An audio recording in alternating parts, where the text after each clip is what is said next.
Hello বন্ধুরা, একটা recipe নিয়ে আসলাম। এটা হচ্ছে ইলিশ মাছের শস্য মাখা।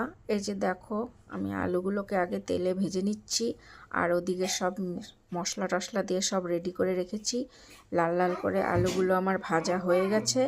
এখন একটু কালো জিরা দিয়ে দেবো ওটার মধ্যে। তো দেওয়াও হয়ে গেছে আমার। এখন ওই ঝোলটা মাছ শুদ্ধ দিয়ে দেব, দিয়ে একটু ফুটিয়ে নেব। ততক্ষণ একটা কাজ করে নিই। তো এই যে দেখো, ঢেলে দিলাম। এখন একটু থালা দিয়ে ঢেকে দেব। 2-4 মিনিট হবে, তারপরে ঢাকনাটা তুলে নেব। তো এই যে দেখো, মাছের ঝোলটা কি সুন্দর ফুটছে আমার। তো আজকে বাজার থেকে এনেছিল ইলিশ মাছ, তাই রান্না করছি শস্য দিয়ে।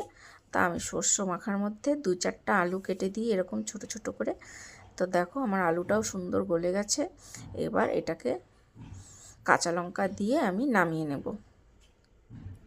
তো এটা হচ্ছে আমার ইলিশ মাছের রেসিপি। তোমরা কে কীরকম করে রান্না করো অবশ্যই আমাকে জানাবে।